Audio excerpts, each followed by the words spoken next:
सुवर्णपुर जिला पाताभाती स्थित बाबा लोकनाथ मंदिर में आज दिवा 12टा समय आरोप दैनिक खबर कागज सुवर्ण शाखा तरफ वृक्षरोपण कार्यक्रम अनुष्ठित हो जाए। कार्यक्रम में आरोप खबर कागज सुवर्णका शाखा तरफ 100टी वृक्षरोपण कर विभिन्न खबर कागज एवं वैद्युतिक गणमाध्यम प्रतिनिधि यह कार्यक्रम में उपस्थित थे। यह परिप्रेक्षी में समस्ते गोटे गोटे गछरोपण करथिबा देखिबाकू मिलिथिला। परिवेशर सुरक्षा पर प्रत्येक व्यक्ति गोटे गोटे गछरोपण करने निहाती आवश्यक यही वार्ता नहीं आज आरोप दैनिक खबर सुवर्णपुर शाखा तरफ वृक्षरोपण कर आरोप खबर कागजर जिला प्रतिनिधि सरोज प्रकाश प्रधान तत्वावधान में यह कार्यक्रम समापन होता बेले बिनिका ब्लॉक प्रतिनिधि अश्विनी नेपाक उपस्थित थे।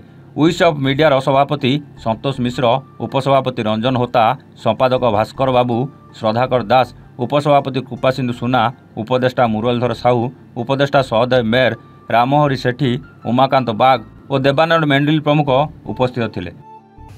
आज सोनपुर पटाभाड़ी स्थित बाबा लोकनाथ मंदिर में वृक्षरोपण कार्यक्रम थिला आरोप खबर कागज तरफ आउ बर्तमान आम आज 100टा गछ लगालु और परिवेश केमती भल रहा गछ लगाले परिवेश भल रही जेनटा कि परिवेश दूषित हो जाए गछ प्रति ध्यान देवार कथा आम गछ प्रति ना ध्यान देकर वृक्ष आमर बंधु वृक्ष आम बंधु हिसाब से आम से बंधु के केमती जत्न करमा बंधु सागे आम संपर्क केमती भल रखमा तार संगे जड़ित केमती रहमा सेटा मुझ समाज के आज वार्ता दौजे।